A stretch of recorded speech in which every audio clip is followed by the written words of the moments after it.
गुजरात के कष्टभंजन मंदिर में हनुमान जी के चरणों में जो स्त्री रूप में बैठे हैं वह शनि देव है। दर्शन करने से शनि दोषों से मिल जाती है मुक्ति। ओम हुम हुम हनुमते फट मंत्र का जाप 11 माला करें, इससे आपको सिद्धि प्राप्त होगी। साथ ही बालाजी का आशीर्वाद आप पर और आपके परिवार पर बना रहेगा। कुछ चीजें अदृश्य होती हैं, अगर आप उनका नियमित जाप करते हैं तो भाई आपके साथ चलती हैं कुछ शक्तियाँ, अदृश्य शक्तियाँ, और आपको जाने अनजाने गलत चीज़ों से और बुरी शक्तियों से आपका बचाव करती है। कभी कभार आप खुद कहते हैं, "हे भगवान आज बचा लिया"। ये शक्तियाँ ही होती हैं। प्रथम महाविद्या माँ भगवती काली। भगवती काली 10 महाविद्याओं में से पहली है, जो समय और काल समय का प्रतिनिधित्व करती हैं।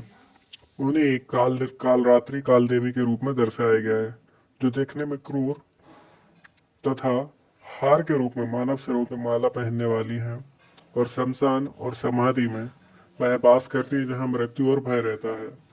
जिसको भी मृत्यु से भय रहता है वह माँ काली की साधना नहीं पर उनकी थोड़ी बहुत पूजा अर्चना भी करता है तो उसके अंदर से भय का नाश होना तय है।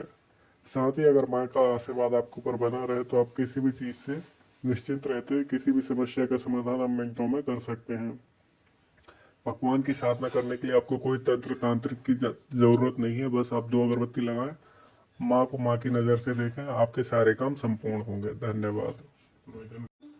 दिवाली की रात को तांत्रिक संस्थान में साधना करते हैं। तंत्र शास्त्र के मुताबिक इस रात को कई अद्भुत शक्तियाँ प्राप्त होती है। चूंकि अगर इस साधना के दौरान कोई गलती हो जाए तो बहुत बड़ा नुकसान उठाना पड़ सकता है। दीपावली के दिन सूर्यास्त से मध्य रात्रि तक का समय विशेष प्रभावी होता है। 31 अक्टूबर को शाम 3:12 पर अमावस्या तिथि शुरू हो जाएगी, जो कि 1 नवंबर शाम को 6:16 तक रहेगी। कई सारे लोग ऐसे भी हैं जो कि दीपावली के दिन ये तंत्र साधना भी करते हैं और ये सिद्धि भी होती है, कुछ धन प्राप्ति के लिए तो कुछ सिद्धि प्राप्ति के लिए। क्योंकि ये काली अमावस्या की रात है, इस दिन हमारे धार्मिक अनुष्ठान और धार्मिक सनातन संस्कृति से संबंधित कई सारी रीतियाँ होती हैं, जिससे कि आप जो भी सिद्धि प्राप्त करना चाहते हैं वह प्राप्त करने में आपको आसानी होती है और माँ का आशीर्वाद आपके साथ बना रहता है। और खास करके काली अमावस्या की रात होती है तो तंत्र साधना करने में ज़्यादा दिक्कत नहीं आती। और ऐसा भी कि प्रभु जो है माँ लक्ष्मी श्री राम इसी दिन,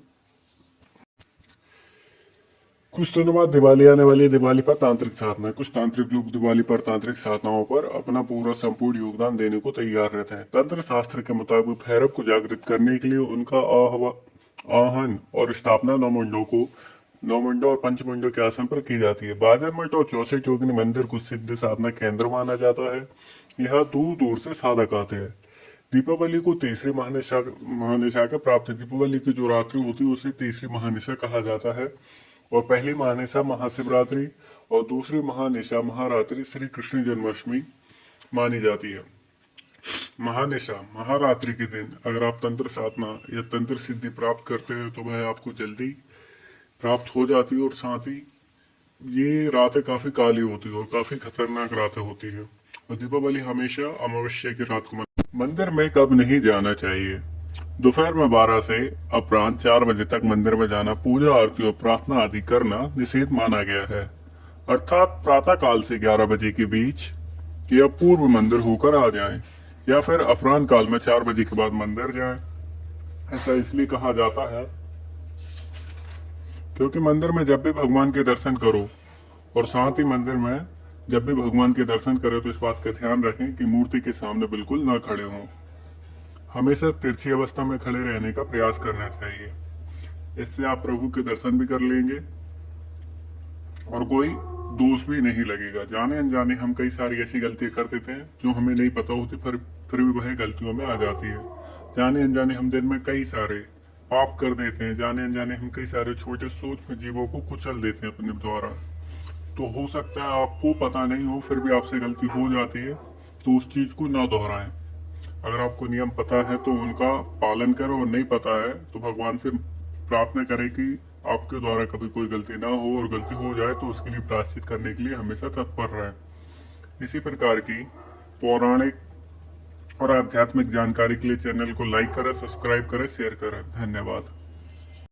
कलयुग में कहाँ रहते हैं हनुमान जी? हनुमान जी रामायण के प्रमुख पात्र हैं। 8 चिरंजीवियों में से एक हैं।